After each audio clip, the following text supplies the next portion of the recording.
Back to you.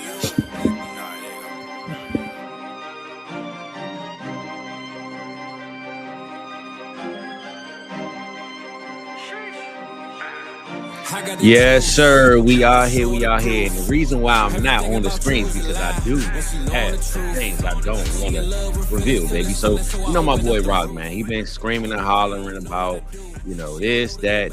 He been questioning his own team. So I say, you know what? I'm the one that brought up the streak. Lamar Jackson will be back. Since I said that, he ain't scored a damn touchdown. So, hey, I had to break out the jersey, baby. I have to break out the jersey. Now we back. LJ8 will continue on this MVP run that he built up 2 years ago. And, hey, let's get this thing popping, baby. Touchdown galore on the floor. That's what's going down in B mode, baby. All right, so just count my boy Lamar in. Anytime touchdown, you want to put 2 of them or 3 of them on the dotted line, it's going to happen. So I had to bring out that Lamar to remind my boy who the 2-time MVP is, baby. But Rock, man, I'm glad you're here, Playboy. I just got to show you, man, that I ain't gave up on the hope yet, all right? You sound like you gave up on me the other day, but we back, we good. How you feeling, big dog? That was like an awesome reveal right there. I felt like I was in a magic show. The only thing that was missing is some fire and some smoke. That would have been awesome if you popped out like that. But Fizz, I'm looking outside right now. It is a winter wonderland out there. It looks cold as hell and icy, and I'm glad I'm inside. And it's nice and warm inside. The only thing I got missing right now is a hot toddy, but I'm feeling pretty good. I'm super excited to be able to talk about Week 13 with you, with the people. A whole hell of a lot happened. So let's open up the doors and make sure people got their seats, and let's start serving them up. Yes, sir. That's exactly what we're going to do, man. And same over here, brother, with the weather. The kids 2 hour delayed. And I'm like, you know what, man?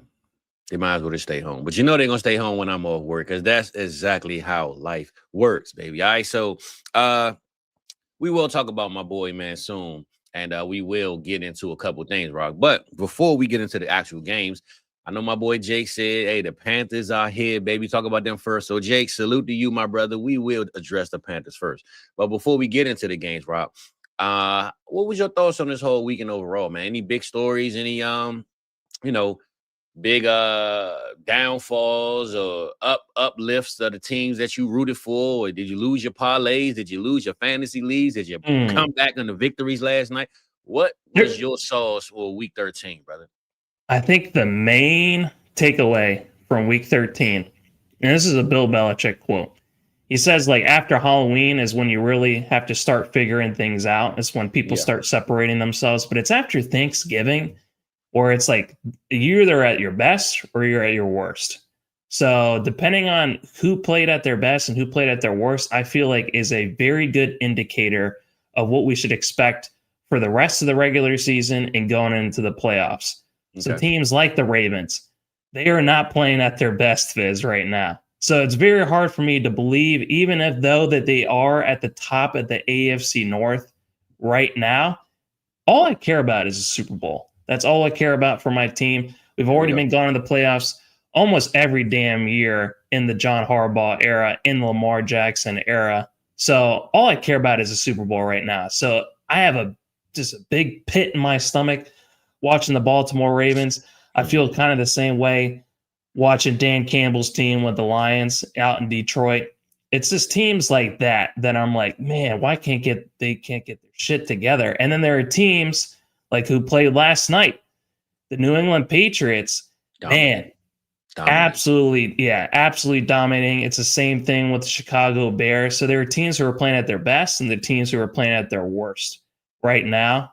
So yeah, it's kind of a little bit of a sneak peek of what we should be expecting. And then there are teams that we're going to be talking about, like the Cowboys and the Panthers, who are on the outside. But man, if they do get in the playoffs, I think they're going to be scary. So I'm pretty excited for that. Yeah, I think my biggest take, bro, I think I told you this on the phone. My biggest take was Thursday and Friday, man, took up all the lights for me, man. I mean, by 4 o'clock Sunday, man, I was ready to turn them games off, bro. Them evening games on Sunday were like, man, listen, bro. Anybody want to go outside and play football? I'd rather do that than watch this garbage. Right? Like that, the scheduling.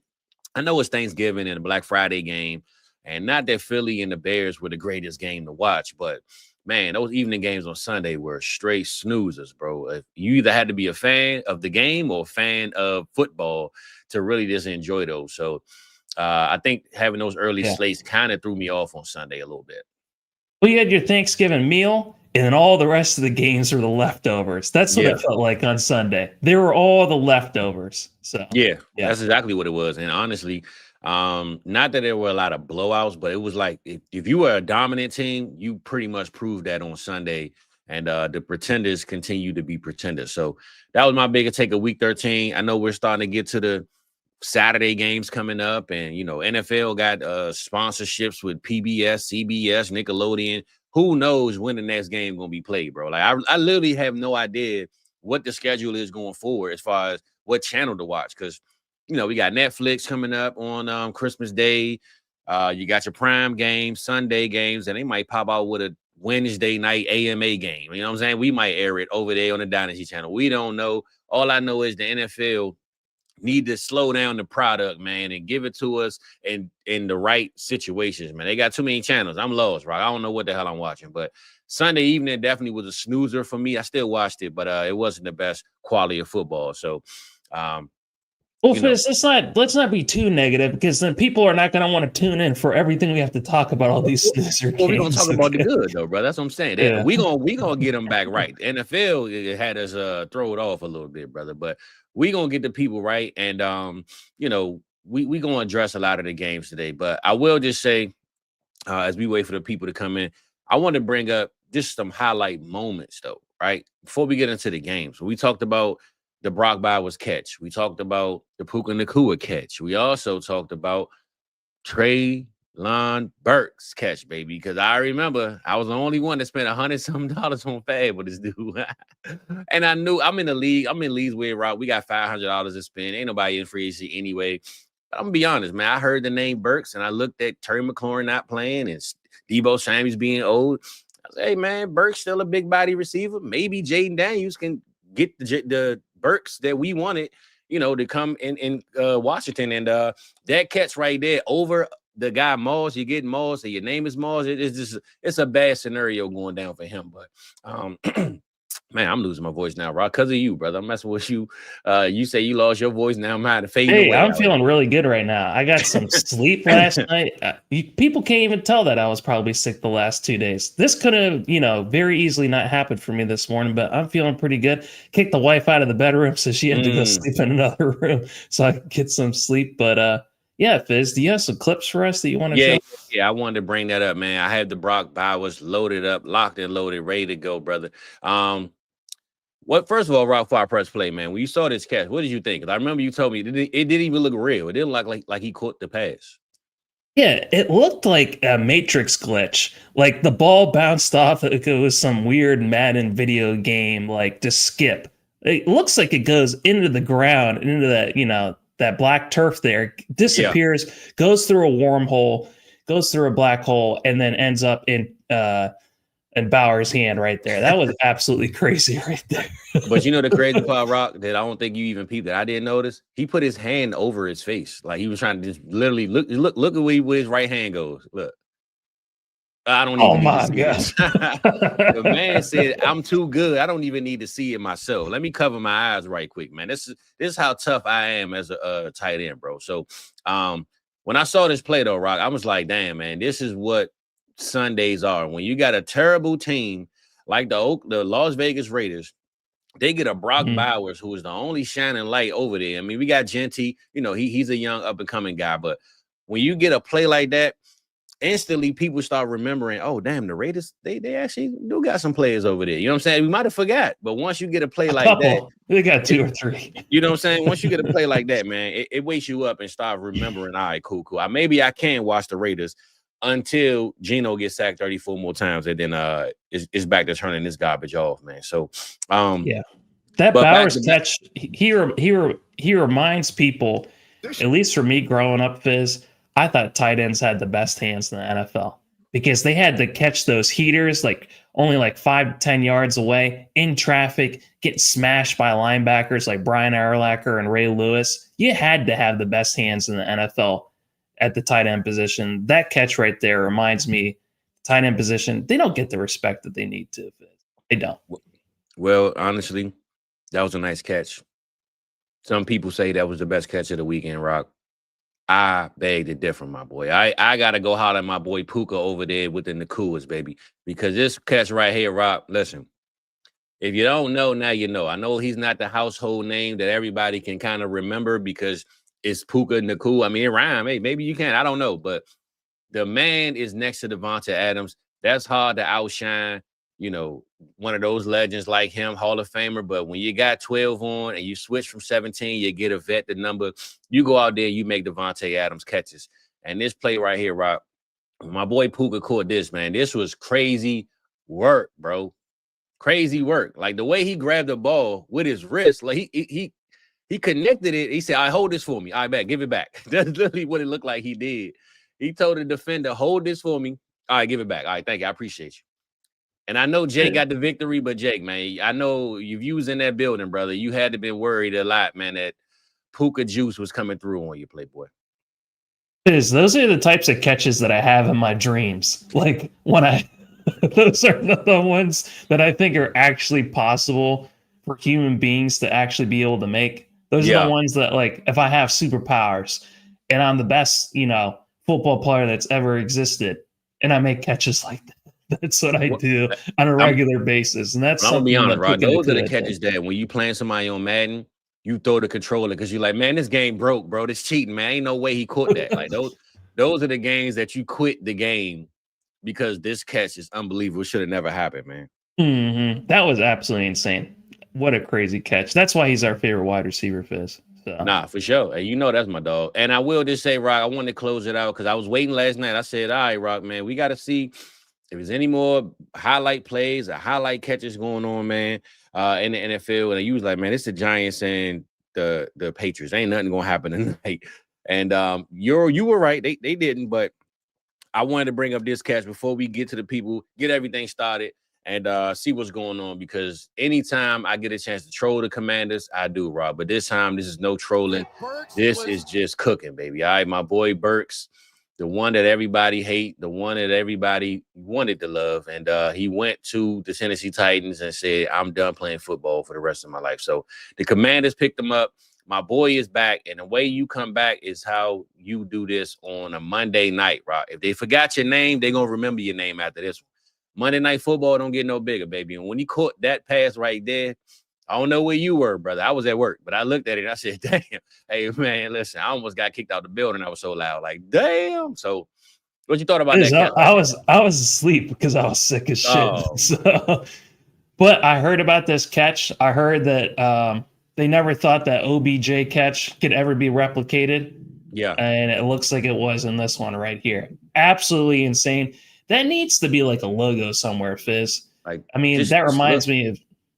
Bro, this is crazy work right here. Like, yeah, it looked like he massaging his chest. Like, man, yeah, how you feel? You feel good, big dog? Fizz, why you gotta ruin the catch by saying that? But no, they were picking on Moss all night, though, man. I'm not gonna lie, Rock. They was cooking him all night, baby. You feel me? Monday Night Football, man. Hey, if you're going to catch a pass like that, baby, that's when you do it. Because I know it was freezing. I know a lot of people that went to that game because, of course, I'm here in the city. It was freezing Sunday night. And they lost the game, but it was a hell of an effort, though, man. And Burks definitely gave us a catch to remember. 3 catches like that in 1 week, Rock. I know you about to say something, but when you're done speaking on what you're speaking on, give me the number 1 catch of those 3, and then we can continue, brother. Well, Fizz, I was just going to say, it feels great when you have someone who was left for dead, someone who everyone touted as a huge bust, and goes to a Tennessee team where everyone, it seems like that goes there is a bust, gets cut, has asthma, has all these different issues, and then goes to the Washington Commanders team to have a catch like that. It's just like all that other bullshit that happened before. It feels like you just wipe that slate clean. Just from 1 catch. Yeah. So I'm glad to be able to see Treylon have a catch like that. Absolutely insane. Fizz, I don't know if I can pick one. Why do I have to pick one? All 3 of them were absolutely insane. Between Bauer's catch that went through a wormhole, Puka's catch that I can only have in my dreams, and then Treylon Burks' catch where he replicated the most famous catch of all time in OBJ. Well, I say this, brother. The Treylon Burks catch was fire, extremely fire. The moment of being Monday night makes it even better. You know what I'm saying? Because OBJ's was on Monday night, I believe, or Sunday night. But OBJ's was 50 yards. That was a 12 yards. So it wasn't the same. I'll just say I'm going to go with the fan favorite, my favorite, Puka Nacua for the win, baby, because that's my dog, and I'm going to leave it like that. All right, that's what I'm going to pick. All right, so. It's a good pick. Good pick. That's it. But we got the people here, man. We will address them because we wouldn't be here without y'all, man. So without further ado, we want to hit y'all with the highlights and maybe a little bit of lows, but it's time to get it cracking, man. The stove is on. Thanksgiving, what you call it, Rock? Thanksgiving dinners. No, not at dinners. The leftovers. Thanksgiving leftovers are out the damn window. They in the trash. Now it's time, my boy, to cook up. We ain't been on in a week. Rock, let's get it started, man. Holler at these people the way they need to be hollered at, baby, because you know they love being here for us, man. So we appreciate y'all. We in the cook up, man. Let's get it popping. Hey, they wrote me off. I ain't write them back. Nah. Follow me, but don't double tap. I ain't liking that. You subscribe, I monetize. Now who's striking that? Wanna see the contract? Who got the rights to that? This my story. I spent my whole life on that. Time's up. Shador Sanders with the rollie in the armor. I could do this shit with my eyes closed. The main attraction don't come at me with no side show. I'm selling high, they wanna buy low.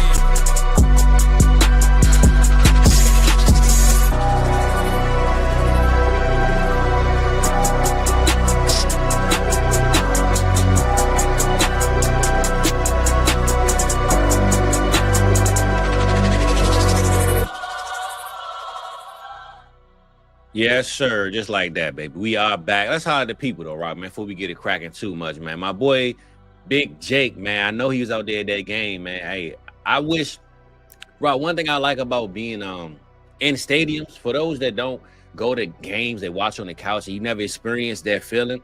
When you a team like the Carolina Panthers and you beat the LA Rams at home, man, I know that stadium was all the chain, man. So shout out Jay, because I know for sure that had to have been a hell of a feeling being inside that stadium, man. Electricity going everywhere, man. So shout out to you, big dog. They take down the #1 team. Salute to you, my brother. You know, I ain't mad at you, man. We got my boy EB. Hey, Rob, man, did you notice I'm like some of the names getting fixed on here, man? Or maybe I'm tripping.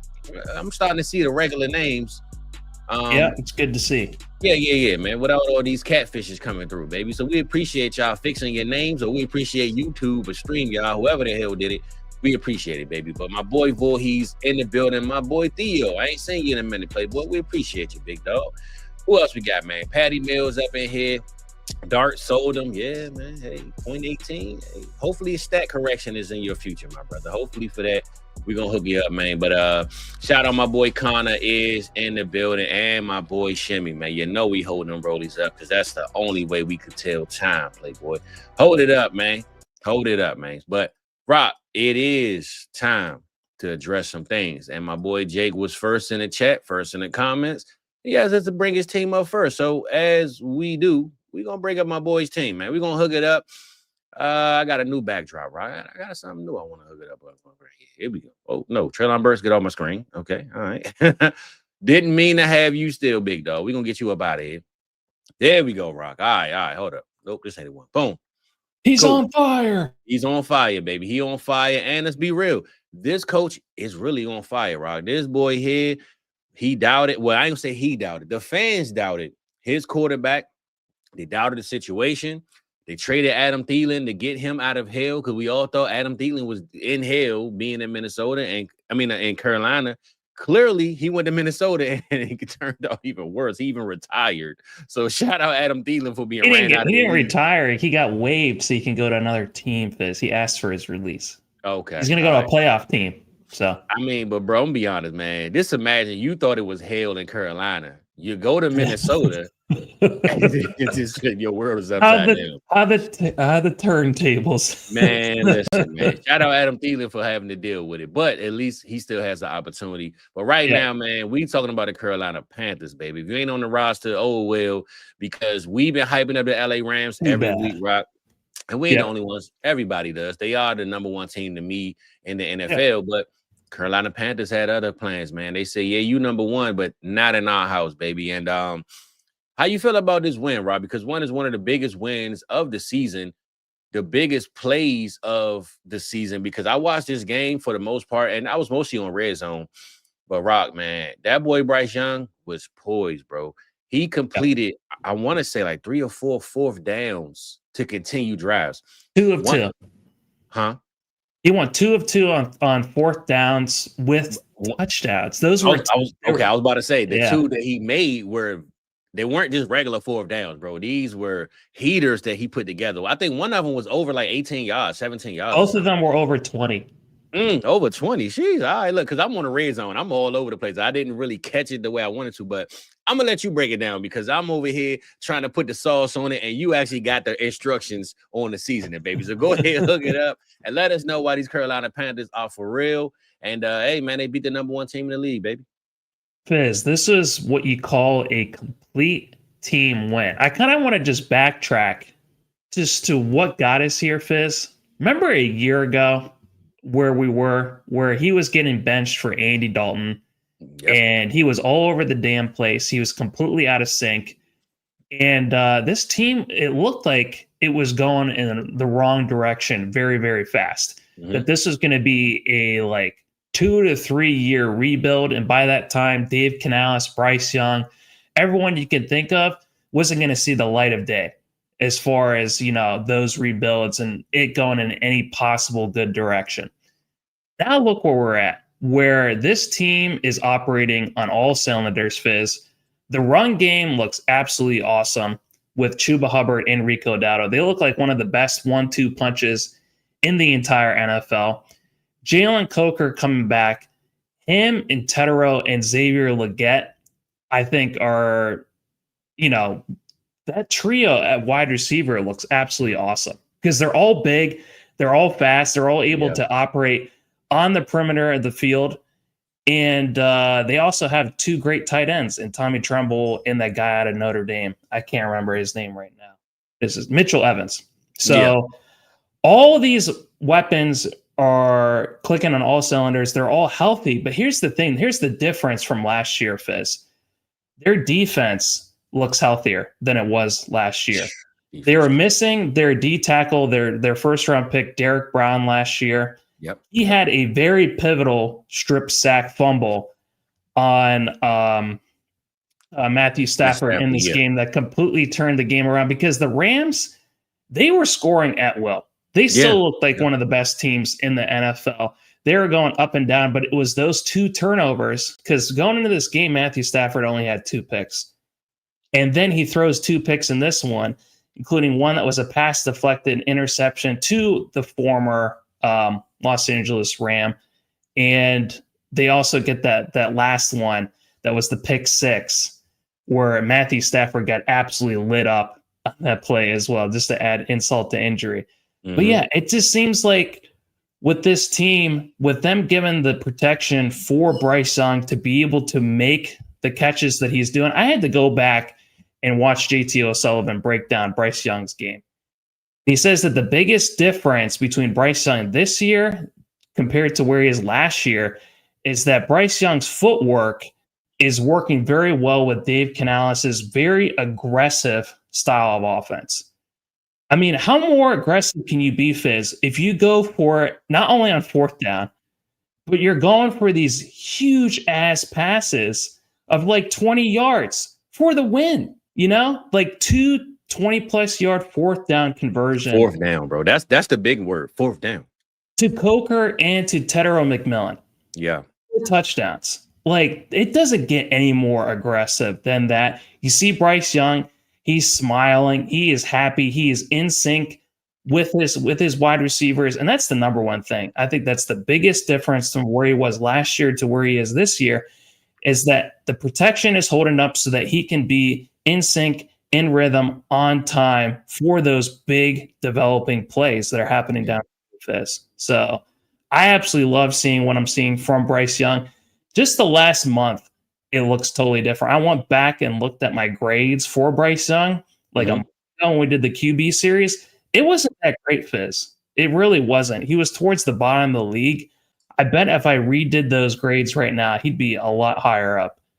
But yeah, this is a complete team win. I don't want to rehash everything I just said. I'm just very impressed with these Carolina Panthers. And the thing I liked about it, like you said, it was a complete team win because even Chuba Hubbard got back to RB1 status on this team, 83 yards rushing, 4 yards a carry, almost 5 yards a carry. Rico Dowdle, 58 yards receiving. Jalen Coker, Ted McMillan, Hubbard even had 41 yards receiving and a touchdown. Rico Dowdle caught passes. I mean, they threw the ball to everybody on this team, and Bryce was 75%, man. Only a 206-yard game, but when you're efficient, it don't matter how many yards you get, right? It's about not turning the ball over, which Matt Stafford did.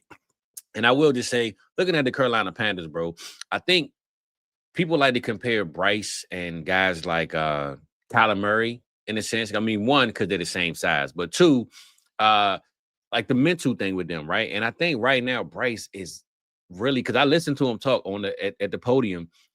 I wish he'd get a little bit of grown man in his voice, man. He still kind of talk like an 18-year-old, but him being like 5'7" don't really help either. But I just say this, man. I think confidence breeds champions, bro. And when I look at what Bryce is now, like you said, the offensive line finally holding up for him. He has Ted McMillan. He has all these guys that are getting open that he don't have to run around like a chicken with his head cut off trying to figure out, who do I throw it to? Damn, I can't even see because the 3 defenders are right here in my face. Like, everything is getting put in the right place, in the right motion. And I believe a couple weeks ago, we talked about, is the Carolina Panthers for real? Are they a joke? Will they replace Bryce? And, with the draft class coming up, I know me and Mike had talked about that on Wednesday. I'm going to be honest, bro. I know Bryce's contract is going to come up soon. And I'm not saying that they're going to pay him the Dak Prescott type contract.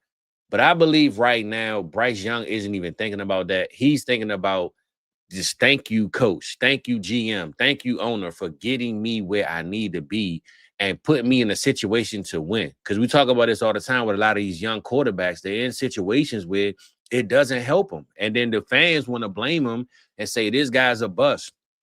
Well, if you came out here, bro, with all your tools not available, would you be good at work either? You know what I'm saying? So I just love to see what they're doing with Bryce Young. They haven't strayed away from him this year. They didn't say, Andy Dalton, please save the day. They stuck with my guy, and I'm glad that we're here because, hey, Rock, man, I didn't get a lot of the Bryce Young in my mock drafts, but I've always been the underdog guy. We are the underdog guys, and I always rooted for Bryce, man. So I'm glad to see that he's here. He's back, and he took out the number 1 team in the NFL. Kudos to them. But, and I will say this with a butt, though, Rock. Big butt at that. Big booty. I will just say the LA Rams are still the number 1 team, bro. I'm just be honest. I know the Carolina Panthers beat them. Matt Stafford threw 2 picks, but that boy Devontae Adams is scoring at will. He getting touchdown after touchdown after touchdown. And anytime you had Devontae Adams as your number 2 receiver on your team, I'm going to still chalk it up as you had a bad day in the office. Next week, I'm not sure who they play, and I could check that out. Whoever they play next week is in for a rude awakening because they're pretty sure they pissed the hell off that they lost this game. They play, Rock, man, they play the Arizona Cardinals. So, it's going to be a bloodbath. Jacoby Brissett, he's going to break his previous record. And it's a West Coast game, so it's not like they got to go far. And, I see you talking, Jake. I ain't mad at you, big dog. Hey. Sometimes them LA boys don't understand them southern streets. You feel me? They don't understand. That was the crazy thing. That throw to Coker was in the rain, Fizz. In the rain. Yeah. I mean, in the wind, in the weather. That he completed them on 4th down. Because think about this, right? A young guy like Bryce, you would look for a check down or one of those passes where it's just at the end mark of the getting the first down. The man threw it down the field. He wasn't. That's one of those Matt Stafford would have threw that. You wouldn't expect Bryce Young to go out there on 4th down and light it up, baby. Yeah, the way that he was like layering his throws over defenders just perfectly on the perimeter, it looked like the Bryce Young that we saw out of Alabama.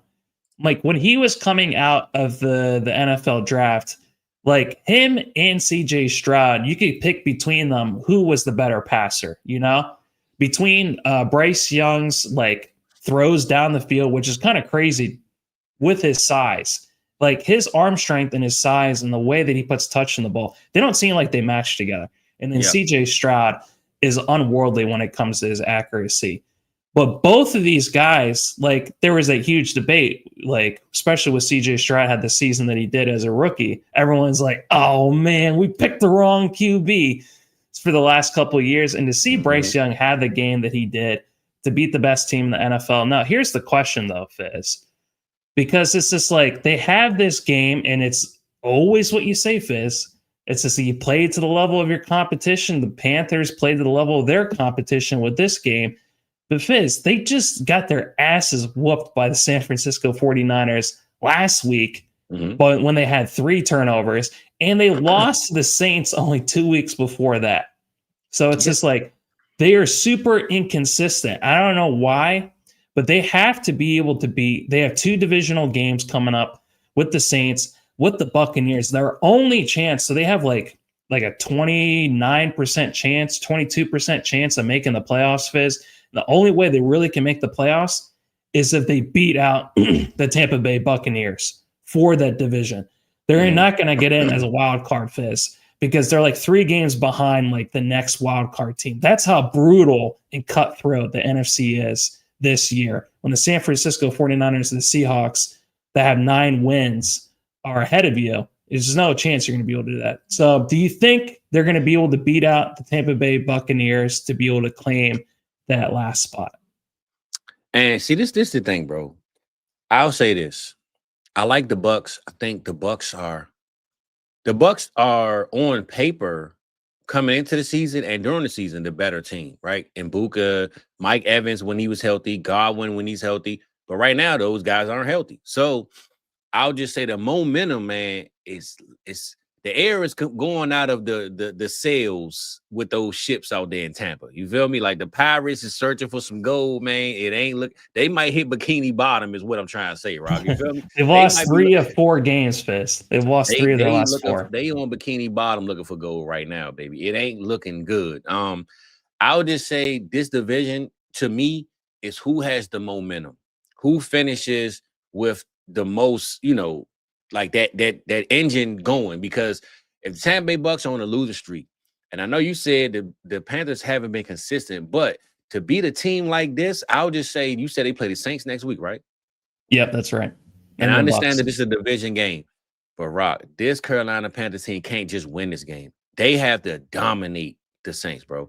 If they dominate the Saints, and I mean, it don't got to be a 31-0 win, but I want to see turn the same way you turned over. Because I forgot the cornerback who got the interception. He said when Matt Stafford is getting his Hall of Fame speech, I'm going to remember this in this pick 6 for the rest of my life. I'll be talking about that while he's getting inducted into the Hall of Fame. So I want to see all the energy, because we see this time and time again. It was Mike Jackson, by the way, that got the interception and touchdown. And Nick Scott was the former Ram that got the other interception. Okay. And Jake just said they got a bye this week. So that's even better. They got a bye week and then they play the Saints. So listen, Rob, when you beat the team like the LA Rams, you can't go out there on the bye week and go chilling in the backyard like, yeah, we just won a Super Bowl. It's time to lock in, because now everybody's paying attention. Whoever thought that we weren't good before, we done woke them up. And we can't go to sleep on this bye week and think, oh, the Saints ain't nobody, man. They're the weakest team in our division, and then lose to them. So I don't want to see no close game in 2 weeks. I want to see belt the ass, right? I want to see stomping on them crawfish in the middle of Bourbon Street, baby. That's what I want to see, man. I don't want to hear the players been hanging out all night and they couldn't make the game. No. I need that's what Canales said to his team. He said, be smart, because he actually let them go this week early without practice. He's just like, enjoy your time, but be smart, take care of your bodies, because that's it. We have a lot on the line right now. And this has never probably happened to any of these players before, where they actually have something really to play for. So they're not used to it, so they have to be able to seize the moment. That's what it comes down to. That's it, man. Well, we spent a lot of time in Carolina, baby, but I did want to shout them out because they took down the number 1 team. And again, no knock on Carolina. I still think the Rams are the best team in the NFC, if you ask me. And I just think a loss like this is bound to happen, bro. It happens. They lost to the 49ers without Purdy and all those other guys on Thursday night, and they shouldn't have lost that game. So, but shout out to Carolina, man. No shade from them. They did what they were supposed to do, and people didn't think that they could do it. So, yeah, it's a week-to-week league. That is 100% sure, Pops. That we know. So, yeah, man. Shout out to Carolina Panthers, though, baby. I ain't mad at them at all, right? I didn't bet on the LA Chargers, but I will say I picked the Panthers to keep it close. They had a 10-point spread. I was like, 10 points, man. The Panthers ain't about to lose by 10. So at least I won that side of it. But shout out to the Panthers, baby. All right, Jake, stay locked in, man. Enjoy your bye week, brother. You on the bye, man. If you work for the team, you on the bye week too. So what can I say to the team, Rob? Be smart, Jake. Be smart this week, Playboy. All right. Be smart. Stay locked in, big dog. But Rock, I just say this now. I'm looking at the list of games that I have here, and we're going to talk about this guy because you asked me, why is he even on this picture? And we're going to talk about the same class. Let's talk about C.J. Stroud and the Houston Texans taking down the other number one team. And I know Denver and the Patriots kind of are the number one in the AFC, but at one point, the Colts were considered the number one team in the AFC. And now, hey, man, the Colts might not even be the number one team in their division because the Jaguars, who I still don't believe in, are the number one, right? But Duval. How do you lose BTJ to catching one pass a game and Travis Hunter not even playing? And now you get better. You start playing better when you lose your best talent. They made it simpler, Fizz. They made it simpler. All those other guys, I guess they're overrated, huh? You don't need them. Two of the most talented wide receivers in the NFL. Yeah, we don't need them. Let's just go with Strange. Right, exactly, right? It's Strange in Jacksonville right now because your two number one receivers aren't even playing half the game, barely look like they're even on the field, and you're winning the games. But neither here nor there. Let's talk about the Texans. First of all, Rod, I want to say, if not top two, top three defense in the league, man. This Houston Texans defense is crazy. Daniel Jones, who they said has a broken fibula or some type of injury. Yeah, he's got a fractured fibula. Yep. Why the hell do I want to face this defense? First of all, Rod, I wouldn't even have announced that before I played this defense. I would have had to stick it out because now if I'm the defense, I'm reading that. I think you have to, man. Disclose those. Because that's a lawsuit on your hand if something really bad happens. Man, we're gonna drink some milk and we're gonna keep it going, baby. All right. So Daniel Jones, I'm sorry that you announced this before you played this defense, but man, listen, he went out there and Daniel Jones didn't have the worst game, Rock, but he played clean game, no interceptions, took only one sack, but Jonathan Taylor is kind of getting back to average now. And the Houston Texans, though, bro, let's talk about that side of the ball because C.J. Stroud, and I know you said, man, C.J. Stroud don't even do that. Why I got his pitch up here? I would just say I put him up here, bro, because he sees the moment, man. I feel like when Davis Mills comes in and you were kind of an up and down shaky team and Davis Mills rips off 3 wins in a row, coming back from down 21 in the fourth quarter, you as the number one guy on this team, the franchise player, you better come back on that first week back and dominate, bro. And C.J. Stroud, 276, 0 touchdowns. So he didn't win the game in a sense, but he didn't lose him the game. And that's really what matters because even Nico Collins, I heard him after the game. They asked him about his quarterback and what he's been going through mentally. He said, listen, I'm glad my dog back. That's my guy. And I'm glad to see him get this win. And when you hear that from your number one receiver, that's all the confidence you need so that now I didn't have no touchdowns this game. But maybe next week, Rob, we get the C.J. Stroud of old coming in next week. So I know no diss to Davis Mills, but we don't believe that you're a franchise quarterback. I believe C.J. Stroud is, and I'm glad to see he pulled this win off. Division game. Now this division real close, Rob. We got Jaguars in the lead. Colts right there, and Houston Texans right there. All three of these teams are one game away from each other. What do you think about this win for the Houston Texans? And maybe you talk about a little bit about what the Colts got going on right now because they're getting cold right now, brother. Yeah, unfortunately, the Colts have lost 3 of their last 4 games now, Fizz. Not looking good for them right now. Compared to where they were before, where they were breaking Peyton Manning's records. They wanted to host a picture of Daniel Jones up in the rafters next to Peyton Manning, just looking like crazy as hell. But Fizz, Brett Coleman at the Bootleg Podcast, he kind of opened my eyes up to this. He is saying, because he's a Texans fan, He's saying that this defense isn't just the best defense in the NFL in 2025. He is saying that this is one of the best defenses that he has seen in a very long time, period. He is saying that this defense is actually even better than the one that they had with J.J. Watt, and that there is absolutely just no holes in it whatsoever. You know, you look at what Bullock is doing at safety. He is all over the damn field. The Lassiter and who's their other guy? Stingley. He's saying that's probably the best corner combo in the NFL right now. I remember Lassiter coming out of Georgia. He was one of my favorite prospects. So when I saw him go to the Texans instead of the Baltimore Ravens, I was like, damn, because that guy plays a lot of physicality. Yeah. But it all is about their defensive ends, Fizz. It's all about Will Anderson Jr. Yes, and also to Danielle Hunter. Because what they're able to do on defense when they get these other teams in passing situations is just be able to pin their ears back and just rush the passer.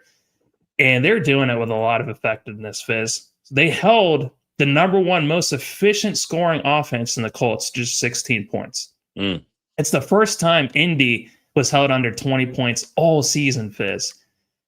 And Indianapolis, they were 7 of 10 on third downs or more, but they failed 70% of their chances on third down, Fizz, which is absolutely crazy. Jonathan Taylor, he did get 85 yards, but he was kept out of the end zone, which was huge. And they forced a turnover on downs with under 2 minutes to go because the Colts were still in it at the end of the game. I don't know if you were watching it. It's just like they had some really pivotal catches with Alec Pierce, who looks better and better every week. Tyler Warren had a touchdown. Michael Pittman. Everyone was like they were doing their absolute best.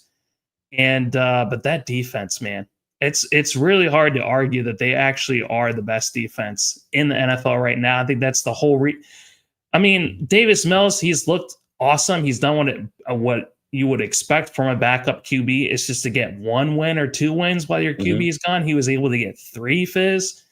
So it completely changed around this team. But just like I was saying the other week, I think it's just because their offensive coordinator and Caley, he started to figure things out while CJ Stroud was gone. So that when CJ Stroud was able to come back, he was able to hand over the keys to him so that he can drive this new offense, Fizz. But this defense, that's what it's all about. This defense is no joke. It may be one of the best defenses that the NFL has seen in years. There is no holes with it. And I know I'm one of those guys that pushes offensive coaches. I love the offensive head coaches. But I think the difference is, yes, I do believe offensive coaches, bro, are just more inspiring. I'm going to say this. I really believe this because they have a lot more in their tool belt. When you play defense, bro, ain't but so much you can draw up to make it look sexy. You know what I'm saying? The offense can make these good, beautiful plays and all this and the tricks and the trades and make it illusionally make you think, damn, this coach he's a genius. When in reality, he just got a couple of trick plays that work, right? I think when you have a defensive coach, though, and he's your head coach, he has to be a relatable guy. And he also has to be one of those guys that the fans respect. And I think seeing that the Texans went and got their guy, D'Amico, who used to play for them, made him the head coach. He went and got CJ Stroud. Now he started attacking the defense every year since then, Rock, on the draft. He went and got, the Will Andersons. And like you said, they got Stingley. He's putting this team together. Nico Collins was already there before he got there. A lot of these offensive weapons, Woody Marks, they got later. The wing got Chubb. I'm sure Joe Mixon, they wanted to be in the mix.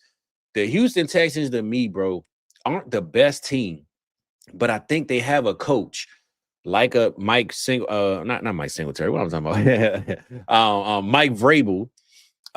Mike Jim Singletary Harbaugh was a coach at one point, and he did play linebacker. You aren't too far off. Can't do it, right? Like a Mike Vrabel, like Jim Harbaugh. When you have a defensive-minded coach, you have to be a coach that I believe the players all love, the offensive guys and the defensive guys, because not to bring them up, but the New England Patriots, I mean, when we saw Josh McDaniels come back, it's like, man, this dude have been all over the world with this offense. We like him more as an OC than a head coach. But Mike Vrabel is the one that really brings it all together. He goes down there, stretching with the players. He dapping them up while they're stretching the pregame. I believe DeMeco Ryans is the same way, bro. He's over there in Houston right now, locked in with his guys. And he's just letting Stroud know, listen, just don't lose us a game. I got everything else built around you. We trust you. That's why we drafted you. But I believe Nico, Nico. Well, I'm thinking about Nico. He just got $5 man. Get him out of here, right? D'Amico is really one of those guys, I believe, to me, Rock, when we're talking about the defense. And the reason why I'm bringing this up is because I love pushing offensive head coaches is the ones that really change the game. But I think when you have a defensive guy like this head coach in Houston, man, he is just one of those relatable guys that everybody in the locker room on both sides of the field respect, they love, and he actually played for the franchise. So you can't love nobody. You got to love a guy that walked in the same shoes and the same locker rooms as you. So I think he has a hold on this team. And if I had to pick a team out of AFC South right now, Rock, Houston Texans is on the heater, man. I know they're one game away behind the Colts and the Jaguars. I just think the Houston Texans have been there before the last 2 years. And they can pull it out with this defense, bro. If they go on a nice run, they can win out on this division, man. They've won four straight, Fizz. 4 straight. Which is absolutely crazy. And also, too, DeMeco Ryans, he reminds me of – oh, 1 second. I got to clear my throat, Fizz. I got you. Let me clear my throat. Go ahead, Rock. Do your thing, big dog. He's one of my favorite types of people, Fizz, which is a no-nonsense type of coach. High accountability. And he has that fire. He has the intensity. He does not mess around. Those are my favorite types of coaches, Fizz. Yes, sir. Because regardless of if you meet any type of obstacle, Fizz, with these types of coaches, it feels like they're just going to be able to overcome it with just sheer willpower. Just run right through that wall. We're just going to work until we figure it out. Those are the types of coaches. Sometimes that's what it takes, Fizz. It is. It's like you I don't know, you just get hung up on different things that are out of your control. But he's one of those guys that, hey, we're going to go to war with the guys that we have right now. And what we have right now is one hell of a defense, probably the best defense in the NFL. It's hard to be able to argue with that, Fizz. And that can get you a lot in the NFL. That can get you very, very far, even if you have General Mills as your QB for a few games, Fizz. Hey, baby, Cinnamon Toast Crunch ain't too bad. All right. We don't mind General Mills cereal. All right, it's all good. But I do believe the Texas team is for real to Rock. Now, I'll just say this. I knew you were about to say something. They have the Chiefs, the Cardinals, and the Raiders. The Chiefs game is definitely going to be a back and forth. That's actually a night game. But looking at the Cardinals and the Raiders, man, not too scary matchups. And I know they're 4-0 right now. I know the Chiefs are scratching at the they in the coffin right now, Rodney. The Chiefs are so close to being dead right now. Bro, the Chiefs are buried alive, but they have a hammer and like a shovel inside the coffin, and they're gonna try to figure their way out of this, man. Because right now they are in the dirt. And we're gonna talk about that game from Thursday, but I think the Houston Texans are right outside of this thing. And let me pull up the playoff Is they beating the Buffalo Bills, the Indianapolis Colts? Are they gonna sweep the AFC with beating the Chiefs? Well, I say this. Wow, bro. Looking, the Bills are the number 7 seed. That's crazy. They've literally beaten the 3 best teams. The only other team that you would argue that would be better are the Broncos and the Patriots. Well, I say this. Justin Herbert has a fractured hand, right? That doesn't look good for the Chargers. The Colts are on a decline currently at the moment. The Ravens, the Ravens are leading the AFC North. They still are leading it despite them playing like ass. It don't matter. Hey, that's what I'm talking about. We're gonna talk about that in a minute. But Houston Texans, so they are literally they beat like you said, they beat the Bills, they beat the Colts. They had the tiebreakers on those currently, and they're 1 game away from those teams. So I'm not. Oh man, the Chiefs at 10. Oh man, I don't want to look at this list anymore, Rob. But if they beat the Chiefs, I'm gonna say that if they beat the Chiefs, I'm locking them in for a playoff spot. If they lose to the Chiefs, they have to win a couple more games. But having the Raiders and the Cardinals on your schedule, will they beat the Chiefs? Will they beat them? Man, bro, I think I'm gonna pick the Texans. Oh man, bro, I'm gonna say this. That defense is nasty. No. So that's all I'm about to say. Can they beat the Chiefs? 100%. Will they beat the Chiefs? I think with the back against the wall, bro. And I'm not saying Thanksgiving wasn't a back against the wall game. I'm not saying that, but it's at home in Kansas City. And I think the Chiefs, bro, knowing what I know, yes, you know what travel as well is defenses, because you don't have to worry about nothing with the crowd being quiet while you're on defense. Okay, so, all right. So can I raise my hand and say this then? With it being bad weather this week, maybe the weather plays a factor. Let's just say that. If the weather plays a factor in Kansas City, I'm going to give it to the Chiefs. Can I say that? That's even more of a factor, because then that's going to limit. But the Chiefs defense ain't bad either, though. And Stroud will have to step up. Stroud will have to step up. So I'm going to ask you. I know the Texans has the better defense, but are you betting on Stroud or Mahomes? Because that's going to be the battle. Who conquers the better defense on the offensive side? I think that's the matchup. Stroud versus Mahomes. Both defenses are going to put pressure on each quarterback. It depends on which quarterback is going to overcome the defense. That's what I really think it would come down to. That's a very good point, because CJ Stroud isn't playing all that good. Patrick Mahomes is playing the best at QB on the AFC side, at least just for fantasy purposes. I mean, Drake May is looking really, really amazing as well. But yeah, Patrick Mahomes has had a big bounce back season. For the Chiefs, I think it's gonna be a really good game, Fizz. I think it's gonna be close. I'm gonna stick with the Texans. All right, I'm about to say I made you think a little bit on that one, so I just want to make sure. Okay, I just want to see this defense put that final nail in the Chiefs' coffin, Fizz. I want to see a little bit of disruption. I want that dynasty to be completely over and done with. I want a new king to reign in the AFC. I was hoping it was going to be the jersey that you're wearing right now, but it looks like it's just going to change every damn year probably. So this year might be Drake May. It is a night game, prime time, so we'll all see it, but it might be worse weather at night. So it's going to be cold, bitter cold. Every time someone's going to get tackled, you're going to hear all their bones break like a whole bunch of icicles. Yeah. I just let Mike know that Paul Wall is actually white, and the Houston Texans might be frozen out there in Kansas City. All right? Shout out my man, Mike. And Govnick brings up a good point too. Both like the Chiefs running game, it's like when Kareem Hunt is your best running back, that's not really good. And then between Nick Chubb and Woody Marks, I don't even know what the injury is on Woody Marks' foot, but that's pretty shaky as hell. He came back in the game, but he ain't do much. He came back though. He came back. But I say this now that you brought that up, and then we're gonna move on. We're talking about this game too long.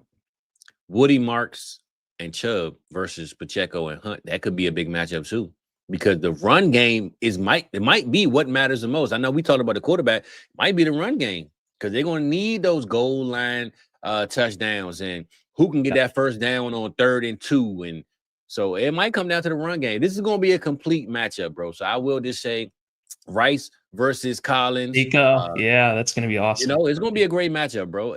I'm ready for it. I just say that. I'm glad it's prime time. There's been some bad prime time games. This one won't hurt us, baby. So shout out Dynasty Jackson in the building. We appreciate you, man. He said the Chiefs on our house of cards, and hey, them cars might be tipped over, baby, and one by one going down on their own. So, hey, man, we're going to figure it out, Rock. We're going to figure it out. I like that game, and I like that matchup coming up. But let's keep it moving. Let's keep it going, man. And let's talk about the guy who you just brought up, baby, your Baltimore Ravens and my Lamar Jackson. I'm not a Ravens fan, after the Ravens, but we're going to talk about Lamar Jackson, all right?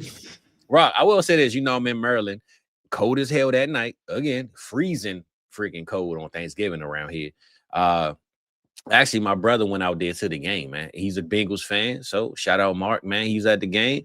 Pretty sure he enjoyed himself. But right now, we got the icy white Bengals band showing up in Baltimore and dominating 33-14. And for those that didn't know, and I'm sure all of you don't know because you're not in my damn chat, I text Rock and I said, yeah, Rock, Cowboys took care of business. Baltimore coming up next. They about to go down. And then Rock texted me and said, dude, are you watching? The Baltimore Ravens look like shit. And I said, man, you tripping. It's about to go down.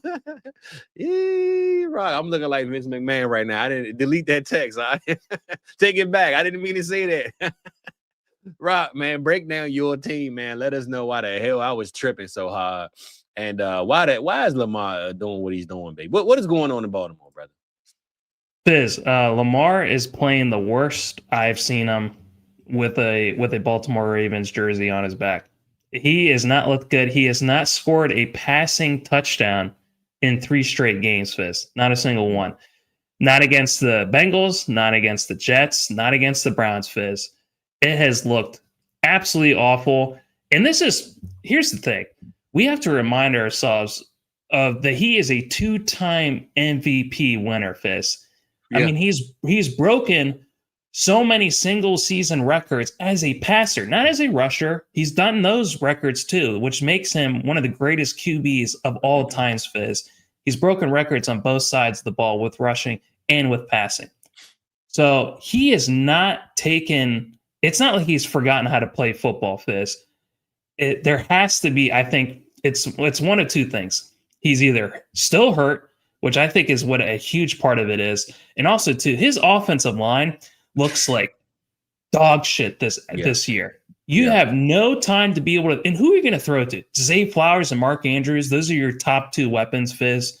Rashad Bateman, he finally comes back, but he's coming off a multi-week injury.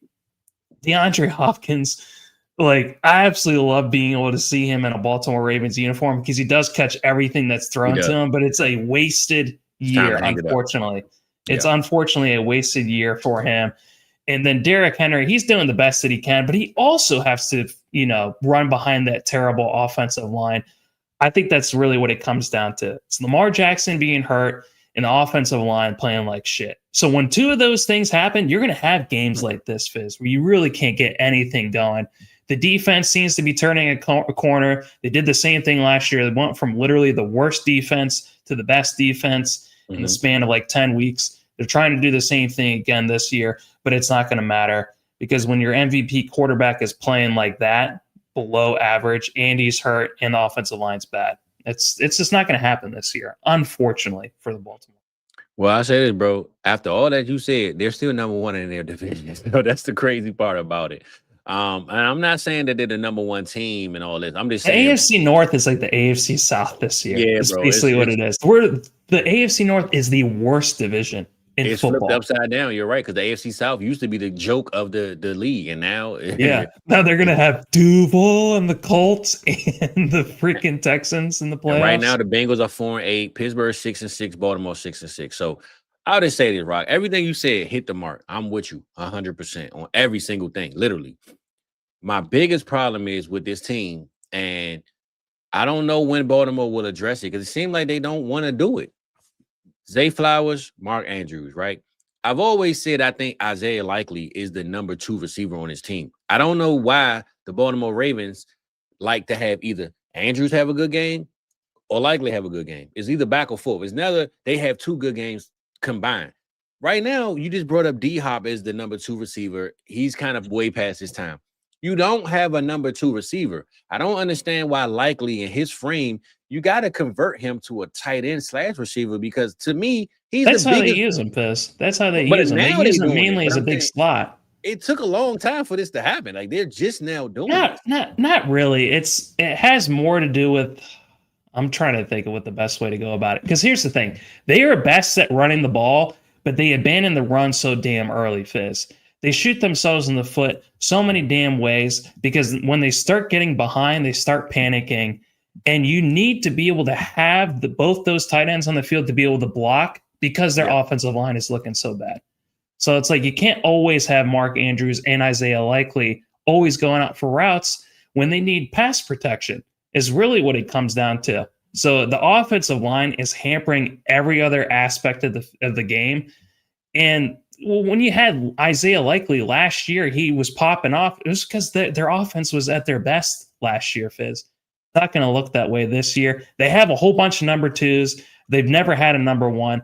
I've never seen a number 1 ever in the Baltimore Ravens, not since Anquan Bolden and Steve Smith, and they were on the back ends of their career, Fizz. Yeah, they were able that's what I'm getting to, right? So think about this. I get the offensive line woes that you're going through, but we got Lamar Jackson, man. This dude going to run around. He buys you time. I'm not saying he don't need an O-line, but if you ever needed a quarterback that didn't have a good offensive line, it's Lamar Jackson. He can avoid the rush in a sense, right? Dynasty Jack said it, right? Get Lamar receiver. You kind of brought it up. Yes. Think about the Kansas City Chiefs. They went out there with Sky Moore. They tried. It didn't work. They went and got Rashee Rice. It's working. They've got Xavier Worthy. Every single year, they've at least attempted to address the receiver position. The Buffalo Bills, they went and got Keon. They aren't playing them right, but they at least tried. They signed in Brandon Cooks. They signed in, every all season they signed 2 or 3 receivers.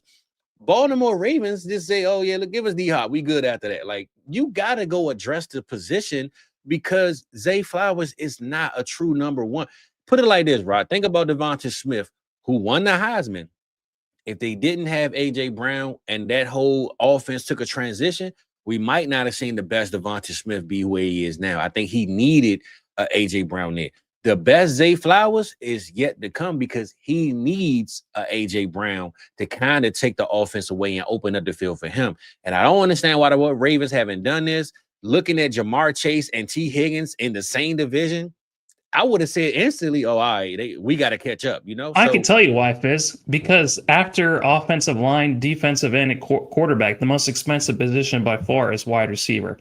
And the teams that, you do have to draft one, but it's hard to be able to draft one and expect them to pop off immediately because my research has shown, Fizz, my research has shown, Fizz, that it takes 3 to 4 years for a wide receiver, the average one, just to be able to pop off. I mean, look at CeeDee Lamb. It took him 3 years to be able to develop. Not everyone can be a Puka Nacua where you start breaking records the first year, Fizz. I'm going to tell you about CD, bro. People think it took 3 years. CD almost had 1,000 yards his first year. The only reason why he didn't is because Dak got hurt. And he had Amari Cooper and Gallup. He didn't get it done until his third year, Fizz. He didn't. Well, you know why he got it done his third year?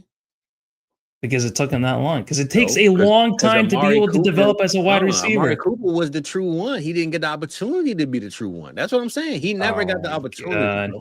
Amari Cooper was paid like the number one. All I'm saying is CD now, CD is just one example. There's a million other examples that take the average 3 to 4 years. I'm not saying you're wrong. I'm just saying CD because I know CD. Amari Cooper and Gallup were there his first year, and they both had over 1,000 yards. So CD couldn't get it. The following year, Gallup left, and Amari Cooper was still there. Also, there is only one other team that is worse than the Baltimore Ravens that drafted the number one wide receiver. It's the New England Patriots, Fizz.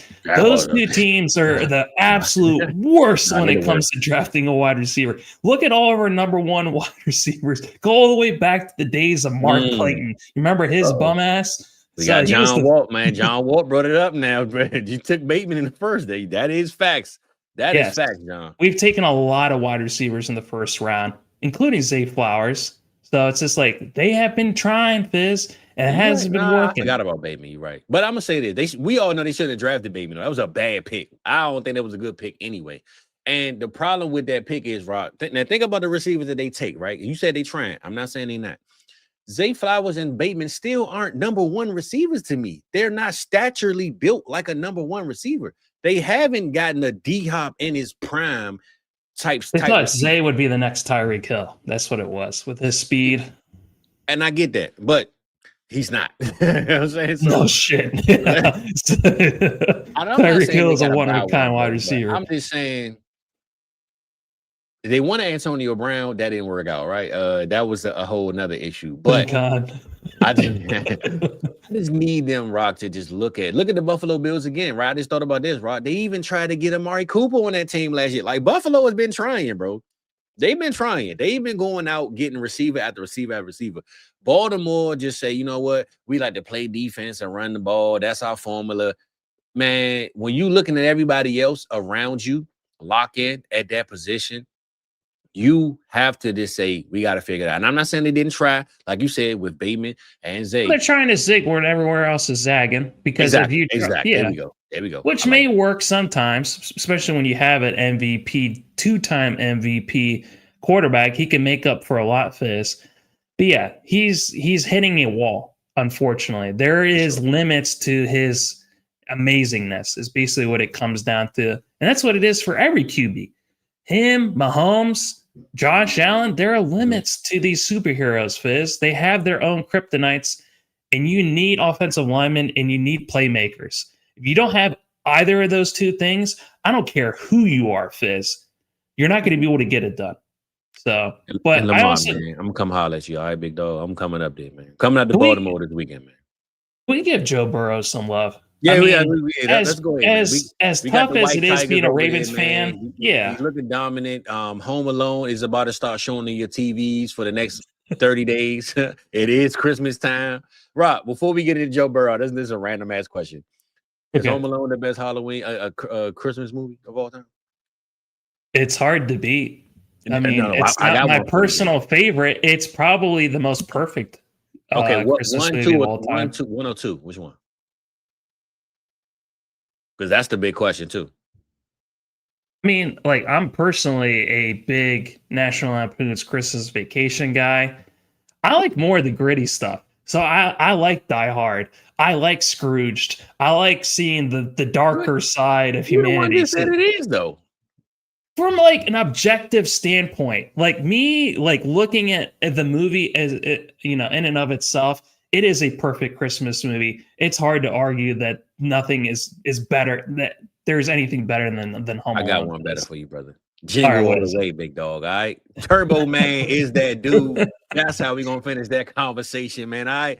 Forget Home Alone. I Turbo absolutely Man. love that one. That's like my one of my man right favorites of all time. Shout By out Turbo Man. That's him, my dog right there. Arnold, Simba. Yeah, it's absolutely awesome. Hey, yeah, It's your boy Arnold. I hilarious. forgot Arnold. That's your dog right there. So there we go. Turbo Man, baby. But let's talk about Turbo Man Burrow over here and how he came and dominated in Baltimore, man. How you feeling about that one? No T. Higgins, no problem, Rob. How you feeling about this one? Well, Joe Burrow didn't have to do much, Fizz, because I don't know if you saw this. The Bengals went like 0 for like 6 or something in the red zone. Like Joe Burrow only had like one completion in the red zone that whole game. But they didn't need it because they scored just based off of 6 field goals and 5 turnovers, Fizz. They had the freaking Ravens had 3 fumbles and 2 interceptions. Bro, they were giving them. They gave the game away. I'm not saying the Baltimore didn't play terrible. They gave the game away, man. You know that those 5 turnovers is the most by a Baltimore Ravens team in their whole history. I can believe it. So yeah, they literally played the worst they possibly could have, and it was unfortunately against a division rival. But yeah, Joe Burrow didn't really have to do much. But yeah, I'm glad to be able to see Joe Burrow back. That quote that he had, where it's just like, if I'm healthy, I'm going to play. I'm not going to, I don't care about where my team is at. It's just like, I really do appreciate that about him, that he's willing to compete because that's what he lives for. That's what he trains so hard for. And that moment that he was having with the interviewer after the game, where he's having a heartfelt moment, where he's like, she asked him, what are you most thankful for?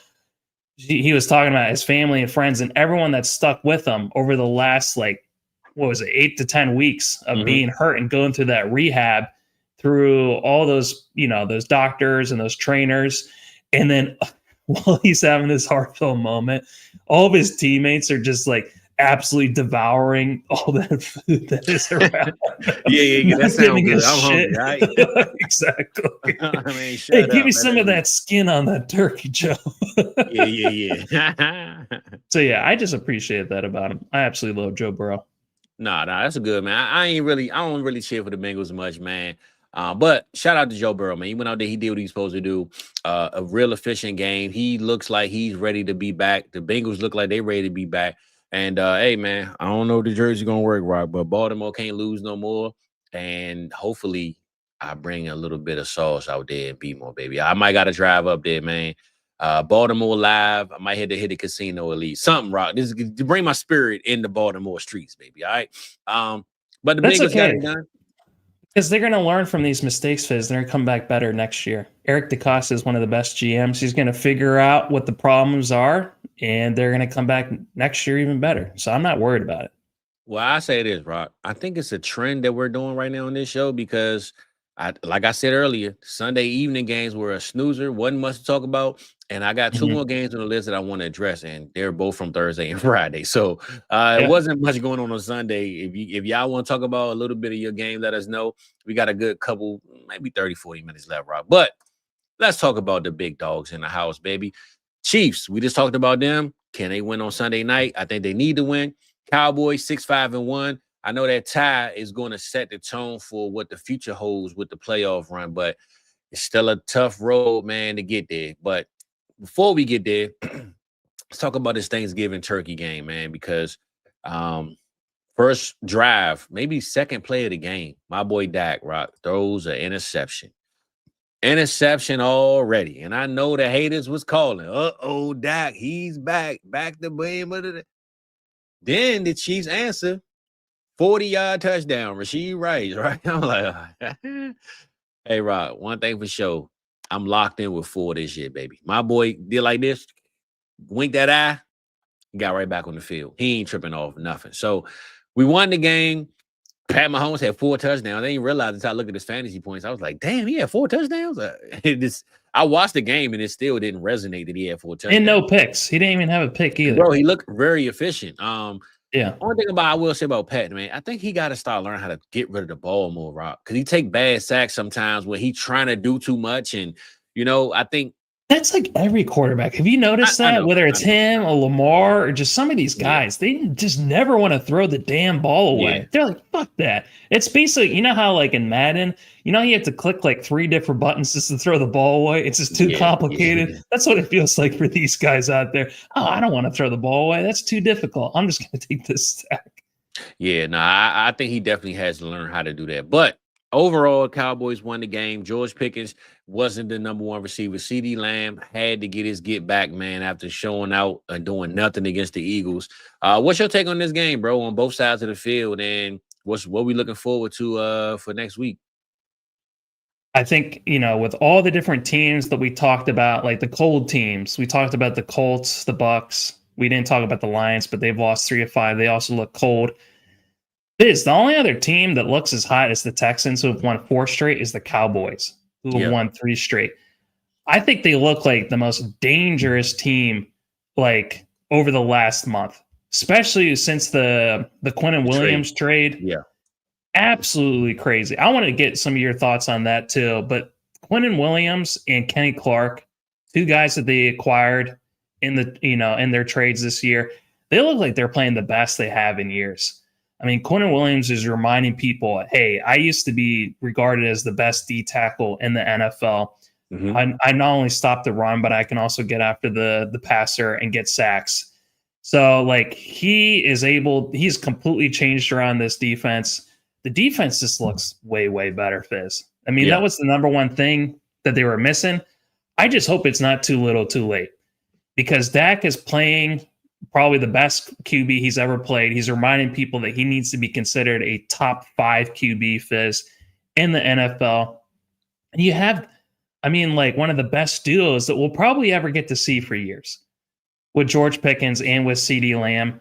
Both of them are playing absolutely awesome in this game. CeeDee Lamb has had his issues over the last few weeks, but he didn't have his issues in this one. He played really, really well in this game.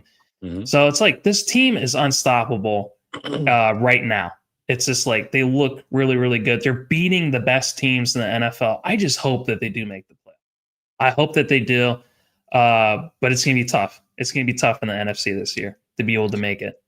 Yeah, and you brought it up earlier with the 49ers having 9 wins, and they're the last seed. So the Cowboys, they got a long way to go. I would just say, I'm not saying the Eagles will miss the playoffs, but I think Cowboys have to win the division in order to make it. And I'm not saying that Eagles are going to miss it and lose it. So it's going to be tough. It's like 17% to make the playoffs right now. They played the number 7 seed or number 8 seed, which is the Detroit Lions this week. And that's a must win for both teams. I don't think either one of those teams can lose this game, but somebody has to lose. So speaking about this game, though, I'll just say, I think it's a gift and a curse for both teams, Rob.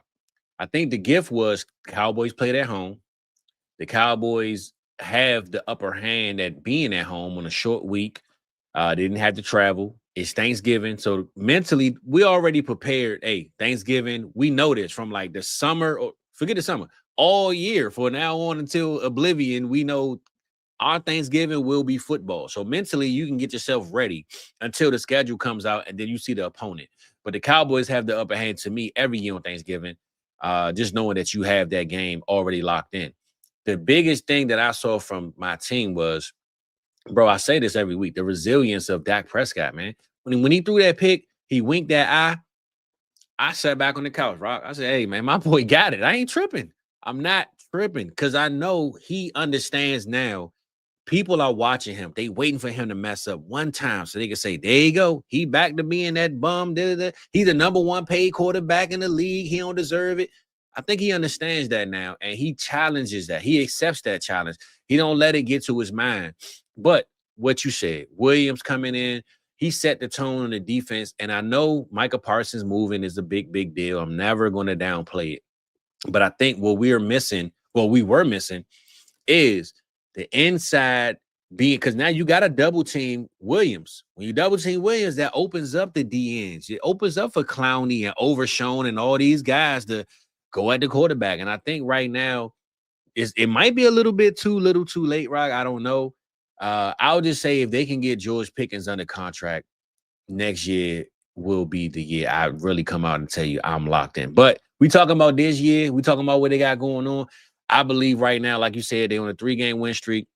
If they beat the Detroit Lions on Thursday night, Rock, do you see them? I mean, they got Minnesota Vikings after that. They got the Chargers with Herbert with a broken hand after that. I mean, could they go on a 9-game win streak, brother? They have to in order to have a chance to make the playoffs. They have to win every game. They have to beat the Lions, But I'm Vikings, asking, are they good enough to Chargers. do it? That was what I'm asking. Yeah, absolutely. They are good enough to do it, especially with the schedule they have. Their biggest one against the Detroit Lions, they're going to be without Amon-Ra St. Brown, Fizz. So, And you know what I like about it? They play it first. They get this out the way because now you set the tone. If you win this one, the rest of it, you looking like, hey, we got a real chance. If you lose this one, you can kind of say, you know what? We'll figure it out. But what you think, Rob? What you think about the Detroit game? I think they're going to be able to beat Detroit. Okay. Detroit does not look that great right now. I mean, Jared Goff, he's not playing with that same fire and enthusiasm and belief and confidence like he did last year. Every time when I saw him against, like they were in that game against the Green Bay Packers, Fizz. They were. And it did not look the same for Jared Goff. Every time I saw him on the sideline, he looked dejected. So that's with all the weapons they have. So without Sam Laporta, who they've been missing for weeks now, and now without Amon-Ra St. Brown, it's going to be tough. They're going to have to run the hell out of the ball, which they can. Jahmyr Gibbs is good enough. He can take over a game. But that's the one thing that they've improved upon with the Cowboys defense is now that run defense. Yeah. So the only thing I will say, Jahmyr Gibbs run outside and it's over with. So I'm looking right now, though, Rock. I know you talked about it. Detroit, Minnesota, Chargers, Commanders, New York. Those are the next 5 games. Those are all winnable. So. They are. But I'll just say this. If they lose one, they're 100% out. But Rock, if they win all of those games in a row, I'm locking in some money, man. It's Super Bowl time, baby. It's Super Bowl time. This is that New York Giants AFC stretch. They just beat the Super Bowl contenders the last 2 weeks, the Chiefs and the Eagles. They did. I'm gonna just say this, man. I see my boy E talking trash. I don't like to hype it up, E, but I'm gonna tell you, like I told you this year, I wasn't a believer in these guys, man. I thought it was a joke until I seen Ford, man. That boy Dak Ford don't play no game. Once I got locked in with my QB, baby, it's all bets on from here. Let's just say, Rod, these boys need to win out, and we need the 49ers and other guys start losing some games. We can't have Brock Purdy doing a Dougie and scoring touchdowns. We can't have that, Purdy, all right? We need Purdy to get dirty, man. Hook him up, baby, all right? But, Rock, man, let's talk a little bit about the Chiefs. We're going to the next game. We're going to close out soon. Kansas City Chiefs. They need to win, must-win situations going forward. They play the Houston Texans this week. We did talk about them earlier, so we won't have to talk too much about it. But just seeing where they are right now, where they are mentally, do you think that it's okay for them to not make the playoffs and to kind of just say, you know what, this just ain't our year? I'm trying to here. I'm looking at a quote right now that Andy Reid just had recently. Can't find it. All I could search was I want cheeseburgers and then I want to go to bed after the championship. What the hell? Fizz, no. What you just described does not sound like it's in Andy Reid's DNA or in Patrick Mahomes' DNA. For sure, I think for sure. They are going to try their very, very best to try to make I'm this coming happen. from a fan's perspective. My fault. I meant to say it that way. Here it is. This is some weird ass thing. This is his quote. He said, "We're going to try to tickle your tonsils on every play." That was the quote that he just came out with this past week. Whoa. I have no idea what that means. Don't get that deep, man. So I think what that means is he's going to really get into his bag. We're going to see a lot of really spectacular trick plays. They're going to go out there without anything to lose, because that's what it is. They have to win every single game. They just lost the last game they could possibly lose in order to make the playoffs. The Chiefs are in the same scenario as the Cowboys. They have to win out in order to have a chance, because they're not going to be able to catch up to not only the Denver Broncos, who are ahead of them, but also the Chargers are multiple games ahead of them as well. They're 8-4. So, it's going to be fun seeing these Chiefs try to play without any regard for human life over the next few weeks. But this might be the first time we get to see Andy Reid out of the playoffs and Patrick Mahomes out of the playoffs too. Well, I'm going to ask you this before we move on. We will move on. How do you think the playoffs will look, Rock? Now, I'm going to say this. Adam Silver, they might need to call him in, because Adam Silver in the NBA. It's not going to be as fun. I love seeing the Chiefs play in the playoffs because they look unstoppable. But think about this. Forget just the Chiefs. We got Baltimore might not make it. We got the Cowboys might not make it. We got primetime real estate for fandom to miss the play. Rock, who wants to watch at home the Jaguars? Every week matters. All these teams, they just took their sorry ass time just to be able to get good and going. That's basically what it came down to. It's just like it's too little, too late for the Cowboys if they missed by one game. I'm saying for the NFL though. If you're the NFL looking at your product right now, and you have the Denver Broncos versus the Jacksonville Jaguars in the AFC Championship, who the hell, Rob, who you selling this to? Because it looked like Amazon Prime bought the worst package. They always show the worst teams every week anyway, right? Well, it's gonna look like a European game. That's what it is. Yeah. Bro, nope. You want to talk about low ratings? Man, ain't nobody gonna watch that, bro. Nobody gonna watch it. So I think the NFL might step in, man. That's why I think the Cowboys and the Chiefs might get a win. What are they going to do? What's the NFL going to do? Hey, you're going to lose this game to get the Chiefs. They're going to start hitting them refs. Hey, man, y'all better start calling them flags, baby. We need a prime time real estate around here, all right? I'm just saying, if this is the NBA, Adam Silver ain't having it. He need the Lakers in there. He need the NFL might got to do the same thing, bro, because looking at what we're going to be watching in the playoffs, man, listen, Rob. That AFC, it's going to be an ugly, ugly watch, man. Nobody going to want to watch that garbage, man. I ain't going to lie to you. Yeah, it's going to be tough to be an AFC fan on this side. So I'm going to be on the NFC side this year. It's just going to be. I'm with you. I'm with you. It's going to be ugly, baby. We got to get the real teams. We got to get the, okay, who has the ratings this year? All right, cool. Let's get them in there. It's automatically. The best coach on the AFC side is talking about tickling tonsils and cheeseburgers. Yeah. The AFC is unwatchable right now, man. All right. Well, let's talk a little bit about the NFC. We're going to close out with this one. I'll let you get to whatever you need to get to once we're done. But NFC, baby, that boy, Ben Johnson, shirtless. I had a picture of him, but I said, I don't know how I feel about having Ben Johnson with no shirt on him. We might get a strike and get shut down, Fizz. Well, Rob, I'm not going to lie, man. Kudos to me for having that football behind him. That looked like a fire picture right there with him standing in front of it. That looked pretty damn solid. But that wasn't planned either. But anyway, Caleb Williams, he's not the top 5 QB we projected him to be, Rock, right? It is what it is. But in the NFL, he's doing enough to not lose the games. And Ben Johnson using Monangai, DeAndre Swift, back and forth. They dominated this Eagles defensive line. This same defensive line that they've taken first-round picks, great talents. Man, bro, I'm not sure if it's just Philly. Because I said this, bro, all 2023 or 2024, the year that they went 10-1, they lost out. Lost to, I believe, the Tampa Bay Bucks in the first round. They look terrible going into the playoffs. Right now, this looks like a team that's no confidence in sight. Nobody believes a thing that they're seeing, they're hearing, they're reading. And it's giving me the same vibes that, yes, they are the most dominant team in the NFC East as far as record go. but they can start losing games and give hope to other teams like the Cowboys just for the simple fact they don't look like they're confident enough that when they go out there, they can beat anybody, bro. And putting up 15 points at home against Chicago, a new head coach, a young kind of rookie-ish quarterback, Roma Doomsday ain't did that damn thing in 3-4 weeks, and they still winning games, right? Like, this Chicago team is either for real or Philly is trash or it's a little bit of both. Which one is it? And tell me why we are both right that the Chicago Bears, more so me, Chicago Bears will be like that this year, man. Let us know something, bro. So here's the crazy thing if you watch that game, you know what the number one thing that I took away from the Eagles offense was? They got AJ Brown the ball.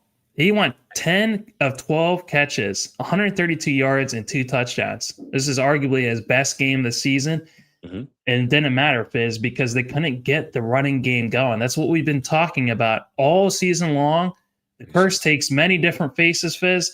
He cursed that whole offensive line, so Saquon Barkley is still going to have a terrible season this year. He went 13 carries, Fizz, for 56 yards. You know how many 100-yard rushing games he has this year? Who? Saquon? Saquon.